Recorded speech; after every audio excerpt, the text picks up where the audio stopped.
gracias por come to the librería. Gracias por venir a la presentación del último libro de Chris Offutt, La ley de los Cerros. Agradecer a la central, ¿no?, que nos haya permitido hacer este evento aquí, y también agradecerle sobre todo a Chris, ¿no?, que haya venido desde Estados Unidos. Es un viaje muy largo y por fin ha podido venir después de un par de cancelaciones, así que estamos muy contentos de que esté aquí, de que pueda hablar con todos vosotros. Y por último, pues también dar las gracias a Kiko, ¿no?, que charlará con él. Jo em saltaré tota la jerigonza biogràfica per anar directament a les preguntes, perquè tenim una hora i ell li agrada explayar-se, parla molt i dona detall. L'únic que jo volia fer una mica de preguntes amb cronologia invertida, perquè també li vull preguntar alguna cosa dels seus inicis també i d'altres llibres, encara que estiguem aquí per presentar l'última entrega de la trilogia de los Cerros. La meva primera pregunta pel Chris sería: en la trilogía, así como en libros anteriores tuyos, la trama criminal era evidentemente crucial para la novela, pero se veía como una cosa más de las muchas en las que incidían los libros. En la trilogía, a mí me da la impresión, como lector veterano de leer tus libros, que la parte noir o la parte criminal está enfatizada, es decir, se siente como, no sé si es un esfuerzo autoral o simplemente ha salido orgánico así, pero que se ven más criminales, hay más investigación detectivesca o policial que en otros libros. No.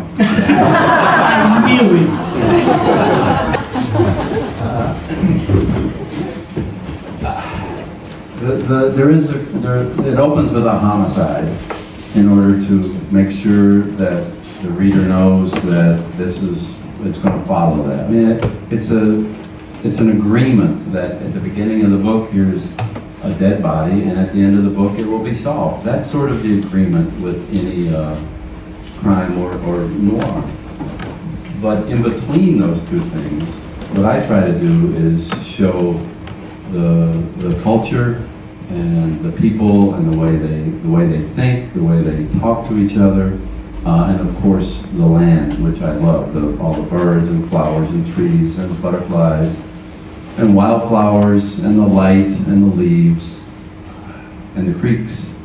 So, and also maybe make a small social comment and emphasize family.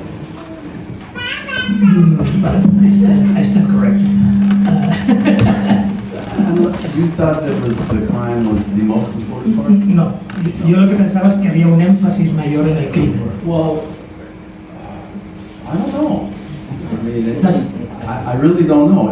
If that's what you think, then that's correct. I mean, I'm just the writer. I can't be objective. Y estamos hablando de noir y de novela criminal y de novela negra. Yo creo que los géneros pueden ser útiles o irritantes, depende de cómo se utilicen y a quién se los etiqueten.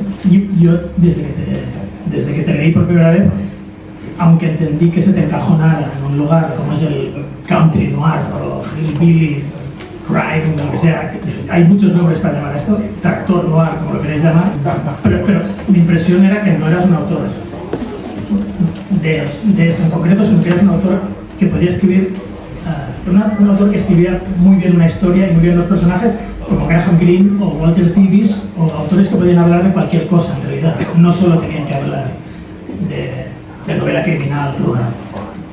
Sí. Yes. Big one, no one, yes, no? You're alternating between no and yes. Sí. No.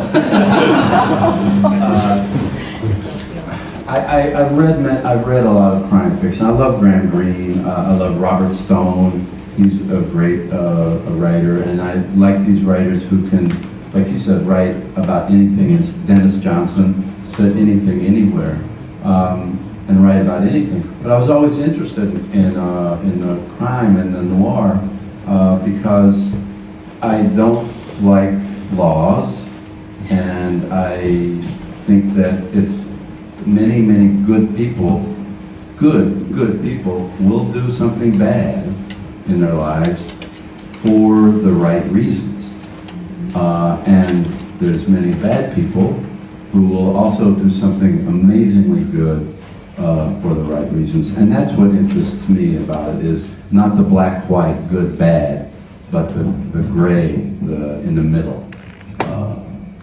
I also should mention that I didn't set out to write a trilogy, or now there's 4. There's another one coming out in the States this year sometime.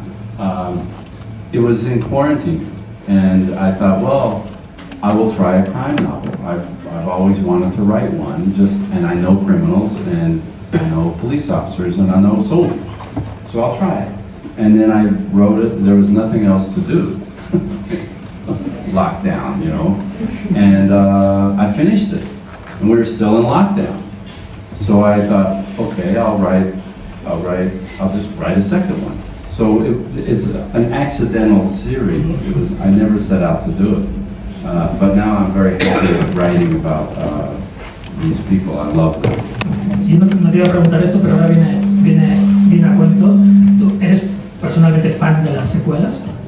A mí me encantan las secuelas, es decir, hay veces que una novela se me queda inacabada donde termina, y me gusta que haya, cuando es natural, no sé, con Hasler y el color del dinero, por ejemplo. Es lógico que tenga que haber un episodio siguiente de algo. Y no sé si a ti te gustaban ya las secuelas, porque has dicho que salió un poco por casualidad, pero también hay que ser un poco fan de la continuación de novelas, ¿no? Quizá para escribir sobre ellas también.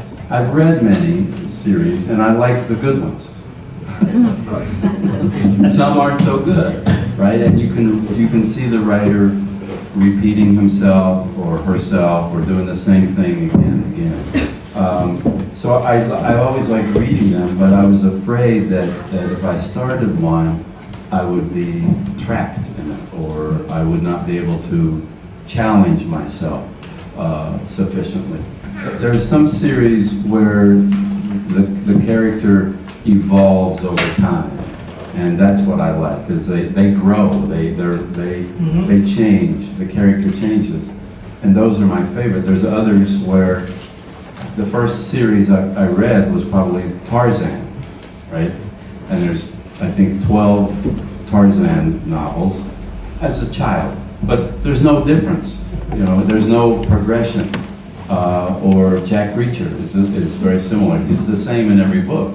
But there's other books, James Lee Burke, if you're familiar with Burke, he's a very good writer. So his character ages and goes through things, and that interested me and keeps my interest with Mick. Pues, y precisamente te iba a preguntar, en novelas y en escritura de novelas se habla siempre, bueno, en escritura de guiones, se habla siempre de la curva del personaje. El personaje tiene que pasar por una serie de estadios y crecer y luego aprender, ¿no? Esto es como casi como una especie de ley que se ha convertido en un cliché en el fondo, que el personaje tenga que crecer, ¿no? Pero luego en tus novelas también hay gente que ves que nunca va a aprender, que no va a tener una curva, sino que van a ser siempre igual. Esos personajes también son interesantes. Gente a los cuales no hay una curva como tal, sino que lo que les pasa al principio es lo que les va a volver a pasar y eternamente. Y a lo mejor en tu condado es así. O sea que hay gente que siempre volverá a hacer lo mismo. Sí. Yes, there's many. I mean, you know people. I know many people who don't change. They make the same mistakes over and over and over. They don't learn from them. And they're interesting to write about in one way. They're not that great to hang around with. You know, to spend time with. I would rather be with other kinds of people for long periods. The other part you said, like it's a cliche in writing that they have the curve or the arc. That's the one they use, and I hate that. I'm sick of that. What's the character's arc? You mean what? A rainbow? You know? Is it a formula? No. I try to dispense with that as a trope, as a method to work, but at the same time, make sure that Mick Hardin, especially, you know, things happen in his life that pushes him on. He gets divorced, for example. In book 3, he leaves the military. Book 4, He, Right. sorry, Danny, my publisher. I want to be free when I write, and I don't want the formula. I don't want the rules. Who wants rules? I don't want rules. And there's no rules in fiction. The worst rule is grammar. Hablando de alguna regla, te quería preguntar sobre reglas. De hecho. Para gente como tú, hay una regla que decía siempre Flannery O'Connor, que para el escritor la historia es el significado. El significado de la historia tiene que estar incorporado a la historia. No puede ser algo que te des a puñetazos con abstracciones o grandes percepciones psicológicas, sino que tiene que haber materia y ese es el tema de tu historia, ¿no? Narras con personaje y acción, no sobre personaje y acción. So that could be a rule, if Flannery says so. Well, I love Flannery O'Connor. She's one of my favorite short story writers. So I will never contradict Ms. O'Connor. However, I also think that I don't set out to do that. I like the books where everything's integrated. The substance, the story, the character, the description, it's all they work together. And I try to do that, but I also think it's instinctive to do that. If there's a pause in a conversation, people talk, right? And then at some point, there's a pause, a natural break in a conversation, and that's when I will include description, often a bird, because I love birds. So then people say, oh, there's a lot of birds in your books. And I'm like, well, yeah, there's a lot of birds in Kentucky too, and I love birds, but it's just having a pause in a conversation or dialogue between two characters. Realmente hay muchos pájaros,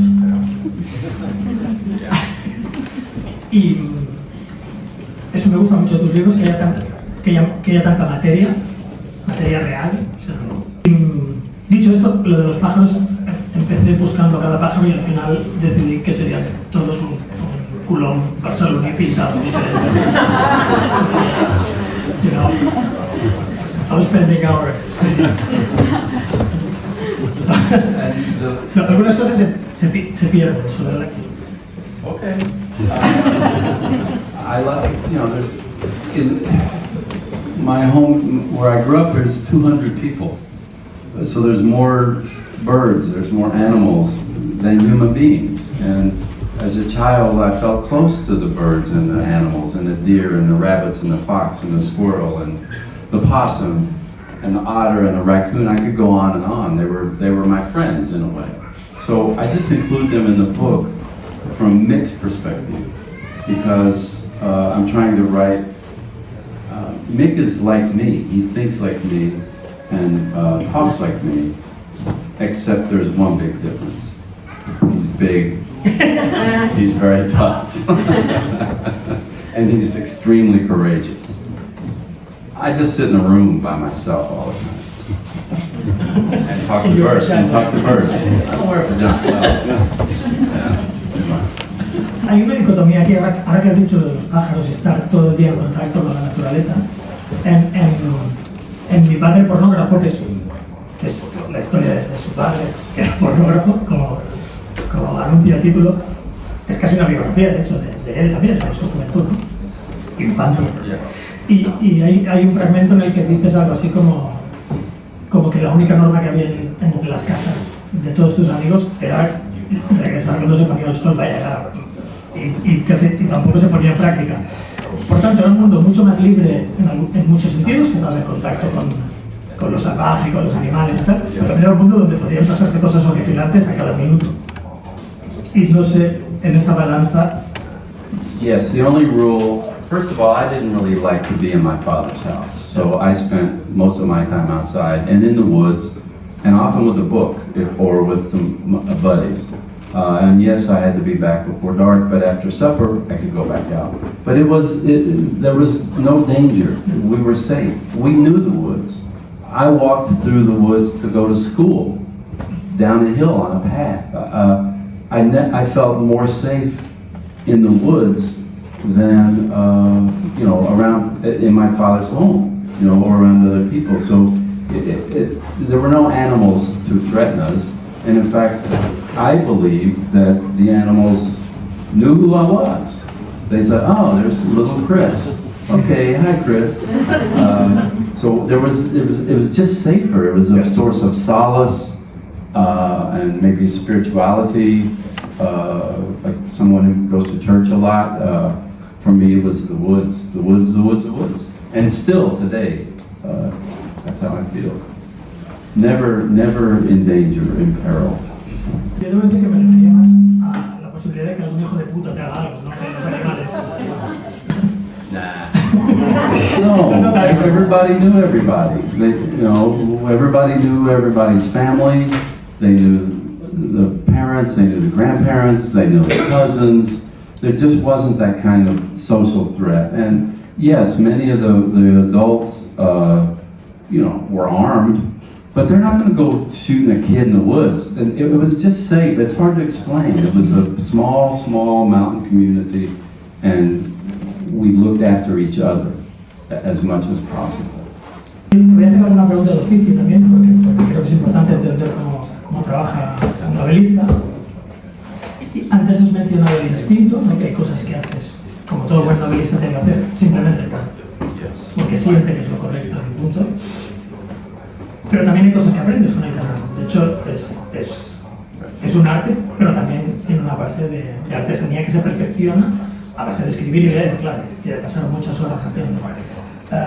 Entonces, mi pregunta sería sencillamente, aparte de estos instintos innatos que tenías para determinadas cosas, ¿qué ha cambiado desde, yo qué sé, Kentucky Seco o El buen hermano hasta La ley de los cerros? Es decir, ¿qué ha cambiado como escritor? ¿Qué has entendido que se puede hacer mejor o mejor no hacer? Well, I'm not sure what I've learned.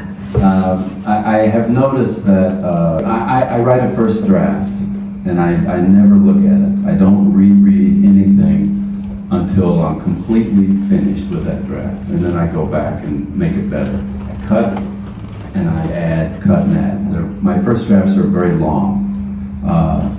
So one of the things I've noticed, I don't know if I've learned it, but my first drafts now are better than 10 years ago, 20 years ago. Just they don't require quite as much work.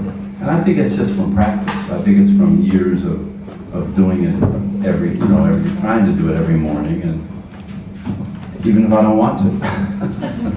I would also add that the first book, Kentucky Straight, I wrote that 30 years ago. So in that time, I've read more books, and I think every time I read a book, I learn from it. And I've read, who knows, thousands since then, and written more, and experienced life more.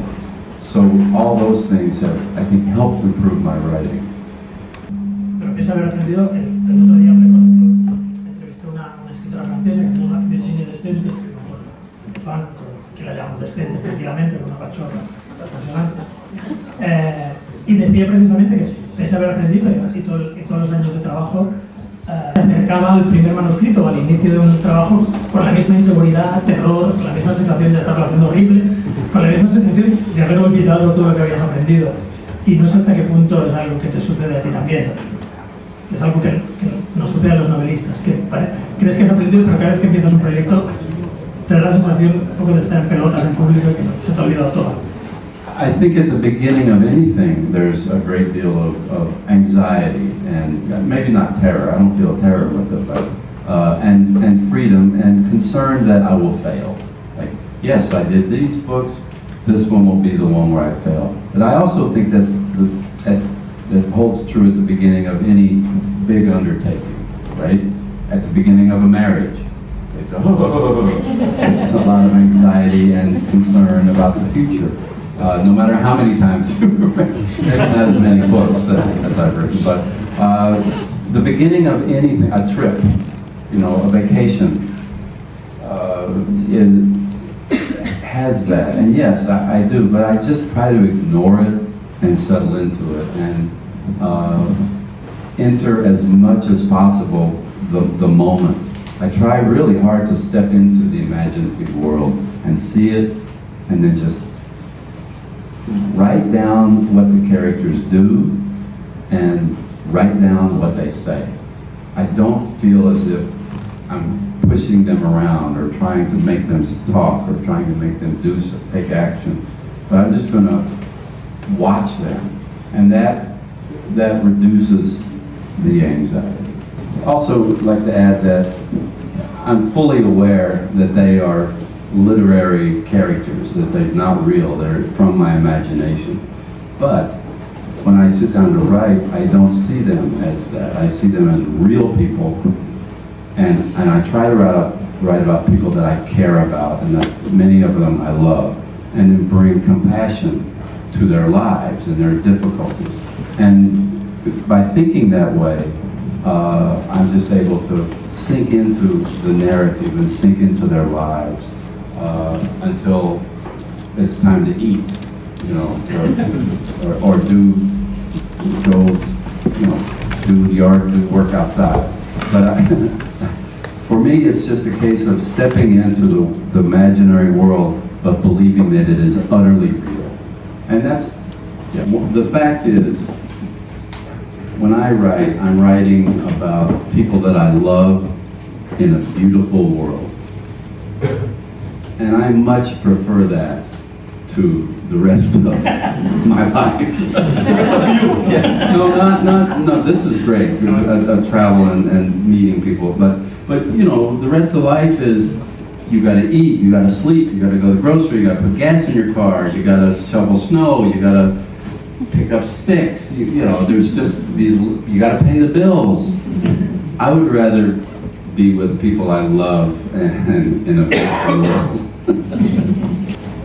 Algo que se repite en escritores un poco similares a ti, como Larry Brown o Harry Crews o Boris Campbell, o gente que más o menos pertenece a un lugar similar o escribe desde un lugar parecido, no urbano, de clase obrera, etc. Y es una sensación de alienación de cara a tu propia gente.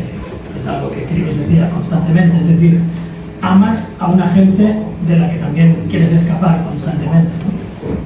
Y yo creo que se tira y afloja lo que hace que muchos de estos libros sean tan interesantes y estén tan vivos. De hecho, en The Good Brother decías, se sentía extrañamente unido a esa gente. Y le invadió un fuerte deseo de pertenencia, pero luego todos los personajes de Offutt también quieren irse a otros sitios. Luego regresan a veces, pero quieren irse. Y creo que esa tensión debería ser una tensión que era tuya, humana, personal, pero que también aparece en todas tus novelas. Yes, it's me in many ways. You know, as a kid, yes, it was beautiful, and I was free, completely free, and very safe. But there was no library, there was no bookstore or public library. There was no cinema. There was no art. There was the things that I wanted, that I was interested in, weren't available, and I was smart, you know, and I wanted to go to university. I wanted to learn more, and that these things put me at odds with the community. So yeah, there is that tug of war, and I think it's not just me and Kentucky, but also Harry Crews or Larry Brown or Tom Franklin, writers who come from a sort of a particular area and maybe an oppressed area, want out, but then once they're out, the rest of the world is incredibly foreign. But you really can't go back. So it is that tug of war. A mí hay una cosa que me hace una gracia tremenda de lo de ser escritor y querer irse y quedarse allí, y es algo que hacías, creo que lo decías en Mi padre pornógrafo. Hay gente de tu condado que acepta que seas escritor y les gusta porque hablas de ellos, pero también porque, de cierto modo, lo dices parafraseo, no estaba haciendo más que lo que hacían los demás, seguir los pasos de mi padre. O sea, podías haber acabado de fontanero o de borracho del pueblo a hacer de soldado y acabaste haciendo lo de tu padre, que es algo que en tu condado es como un legado, una tradición. Yes, that's true, and that was why the fact that I wrote books was accepted, because everyone knew my father wrote books. They didn't know he wrote pornography. He hid that fact. by saying that he wrote science fiction. He only wrote about 4 science fiction novels and 400 more novels. But yes, that is a legacy. The one boy I grew up with, his father was a plumber, and then he was a plumber, or a carpenter, or a truck driver. That's just kind of the way it was in a small rural environment. In addition, in the hills, it's one of the most illiterate places in the United States. 1 out of 3 people cannot read and write. So it didn't matter to them that I was writing. They understood the necessity of it because they knew about books, but they didn't read them. And if they knew me and liked me, which many of the people did, then it was like, okay, he's writing books, so what? He's still Chris. I'll tell a quick story about it. In Kentucky Straight, there is a story, I don't know the name of it, it's called House Raising in the original, but the story is about a mobile home, a trailer, that gets stuck in the mud. And it's a terrible rainstorm, and the mud gets worse and worse, and they have to get a bulldozer to bring a bulldozer in to pull the trailer out. And I was there. I was just watching and being part of the community. And I wrote a story about it later. The book came out, and I gave it to my friend whose trailer it was. And I was very nervous about if he read, and he did read, what he would think. I was very nervous that he might not like it, might be mad at me for writing about him. And here's what he said. He said, you know, Chris, that trailer story, the same thing happened to me one time.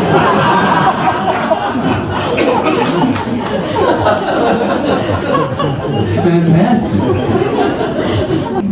¿Puedo hacer una pregunta más sobre tu padre? Tengo muchas sobre su padre, pero no las voy a hacer todas. Just one, a brief one. Okay. One for each pornographic book. Por favor. Sobre el legado y cómo aprendiste a escribir, hay una cosa que mencionaste una vez, que cuando le dijiste a tu padre que habías escrito Kentucky Seco, supongo, tu primer libro, la conversación fue más o menos así. Lo siento, dijo. Y él le dijo, sorry for what, ¿a qué te refieres? Y el padre dijo, no sabía que te había dado una infancia tan terrible como para que acabaras siendo escritor. Pero a la vez has dicho más de una vez que erais pavorosamente parecidos. Por tanto, a lo mejor la influencia de tu padre tiene 2 vertientes, ¿no? El trauma terrible de ser su hijo, pero también parecerse a él y tener la figura de un tío que estaba dedicado por completo a escribir, aunque fuera una persona cuestionable. What's the question?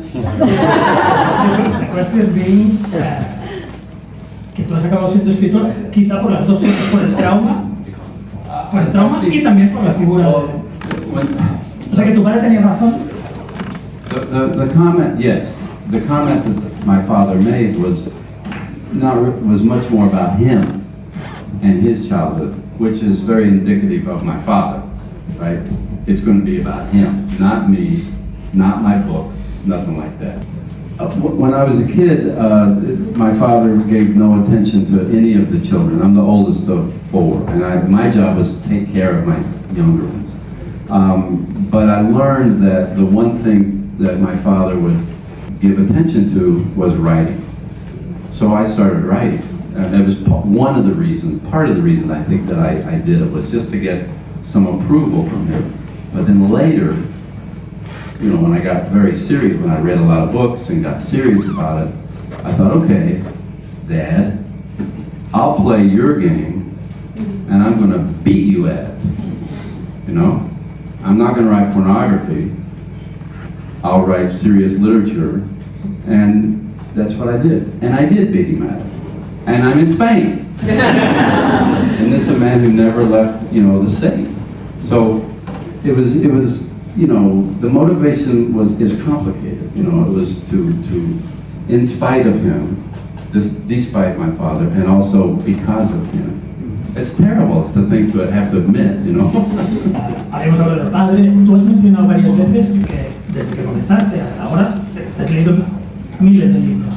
Y también has pasado horas y horas, como tiene que ser, cada día delante con un manuscrito o trabajando, ¿no?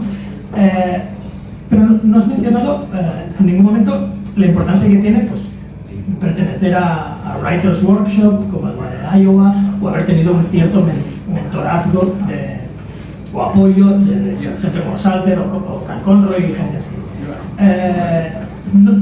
Creo que en Estados Unidos se mira con menos desconfianza que en Europa la figura, bueno, el mentorazgo y el taller literario.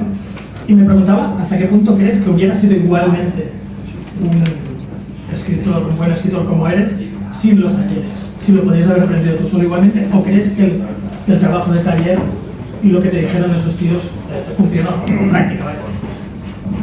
I think for me, it wasn't the classroom that was beneficial. It was two things. One was being around other people who cared about literature, young people, or people my age. But also, and this was the mentors, like, I was a young man in dire need of a good father figure, right? And I found it with Frank Conroy and James Salter and another writer named James Allen McPherson. And I needed them. And I needed them in my life. And they were also supportive of my writing in a way that I'd never had before. So that was the real big benefit. And it's 2 years, and you don't have to go to class, you're just supposed to write. Many people squandered it. Many people just got drunk and wrote one story or two, and I wrote every single day and wrote Kentucky Straight. So for me it was very beneficial. Not the classroom, but I was never around people as smart as me, because I worked labor jobs, construction and restaurants, and drove truck, and I was a mover and in a warehouse. So for me, it was very helpful. May not be for everybody. For me, the writing, being part of the writing program was a gift. It was a great gift. For other people, it was a step, towards an academic career, or towards the law, or towards something else, or delaying, youth as much as possible. But for me, it was this great gift of time and access to people smarter than me. That's what I love. Tengo una pregunta cuando hablé con Boris Joe Campbell, estuve intentando no que criticar a otros autores, no era eso, pero sí que creo que un novelista se define tanto por lo que no es o lo que quiere ser, como también por lo que no quiere ser. No sé si esto es una cosa más europea que estadounidense. Boris Joe Campbell ni con tortura le pude sacar ni un solo nombre de artista que no odiara. Y no sé si esto es algo de fidelidad gremial norteamericana o simplemente no hay esta visión de voy a escribir algo que no es como lo de ese, que es algo que puede ser una energía adicional en determinados autores. I don't know if it's a particularly American thing not to criticize. My thinking is, if I read a book and I start a book and I read 50 pages and I don't like it, well, I'll give it a few more pages. And then if I don't like it, I set it aside. I put it down and get another book. And I forget the doggone book. I forget it. And I forget who wrote it because I don't care. I only want to read work that I think appeals to me and is good. So I really, that's part of it. I don't. It's not that I don't criticize writers. I only remember the ones I really love. Llevas mucho tiempo en este oficio, has sacado muchos libros. A todos los novelistas nos gusta quejarnos del estado de la situación en la que estamos y del relativo éxito que tenemos. Me pregunto en este punto si consideras que has conseguido lo que querías hacer. Hay una frase de Andrés Dubus que a mí me encanta, que sale en Finding a Girl in America, que es: después de una mañana en el escritorio, se había ganado su existencia en la tierra. No sé si crees que tienes el éxito que esperabas tener con tus novelas, o por otra parte te satisface simplemente estar escribiendo cada día. I'm as surprised as anybody that I have any success with writing. I mean, it shocked me. When the first book came out, I didn't believe it, and I thought it was an error. I thought it was a mistake. I called them and said, "Are you sure about this? Did you have the right Chris Offutt?" Yes. So I never thought of it as something to achieve success, but I just wanted to be good. I just wanted to write as well as I could and to make something strong and something that people would read. I also knew that because of the subject matter, the people, the hills, and poor working class people in the South, that there was not much interest in that. Most writers are from the middle class. So I knew that I had to work really hard, work harder than ever, harder than doing construction in the rain. And so I did. I don't know, I would not know how to define success. No, I meant more achievement than success. Achievement? Yeah. I think I've worked hard and I've been lucky. That's how I look at it. But I still work really hard. And what else is there, right? Any person who has a job, I think you do the best you can, no matter what the job is, right? You don't want to go see a doctor who's not trying his best, right? Or a surgeon, or a mechanic, right? And I see writing as a job, and not defining who I am. De su descripción de una comunidad ideal, en la cual toda la gente es buena y todo es happy flower, ¿de dónde saca la violencia extrema? ¿O se la ha inventado o hay alguna relación con la comunidad? Well, I don't think there is such a thing as an ideal community where everybody's happy as a flower. That doesn't exist. I think the world is beautiful, and and people struggle. It's a hard world. People have very difficult lives there. The violence is twofold.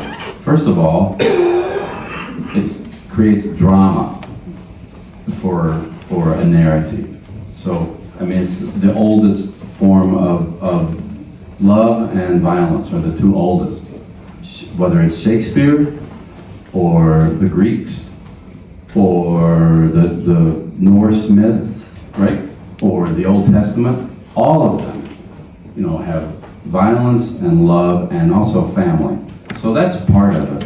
The other answer to the question is the Appalachians are a very isolated community for over 200 years, and they just retain older ways of thinking, including the value of having a weapon. But the weapon is a tool. It's more like a tool, like a shovel, has a specific purpose. I have two guns. I have the rifle of my abuela, and the shotgun of my father. And they're just in a closet. I don't shoot them. They're family heirlooms, and I will give them to my own son one day. So, but to answer the question, it's just for drama, really. Si hi haurà un altre llibre de no ficció d'Offutt i què li proporciona, quins reptes li dona la ficció i quins reptes li proporciona la no ficció. Yes, there will be more novels. I'm not that interested in writing non-fiction anymore. I want to have a life that is simple and not worth writing about, right? Walk around, play with my dog, grow my vegetables, and write and read. But the challenges of novel writing is, I don't know. I don't know if it is challenging. I just like to do it. I've always done it. And if I write, I feel better later. I think I'm a better father, a better son, a better neighbor, just for the act of doing it. Because it flushes out all the whirling thoughts in my brain. Maybe the brain is the problem. Can I just add one more thing about, you asked about the violence act, because I know that people are concerned about that in my books and in the United States.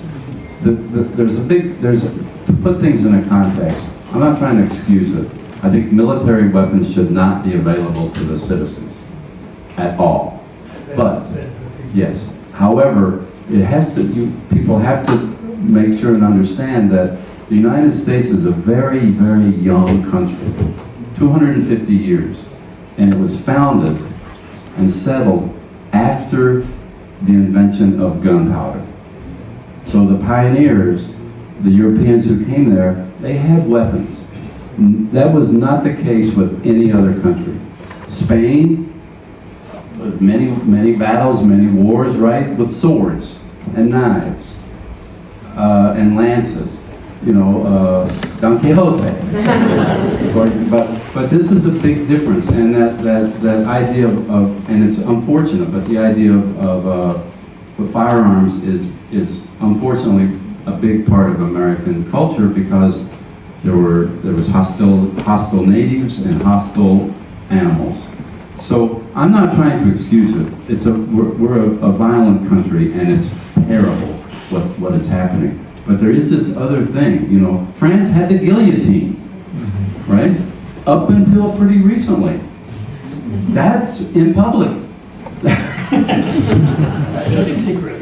No, yeah, out there. So, there's a part of our country that has violence embedded in it, because the people who moved there took the land from the natives and killed the animals. And then the first thing we did was fight the British, right? And get them out. Throw the British out. So it's just, unfortunately, part of it. Now we just go to war all the time because there's money in it. I leave that part out of my books. Okay, so I didn't mean to go off there. Sorry.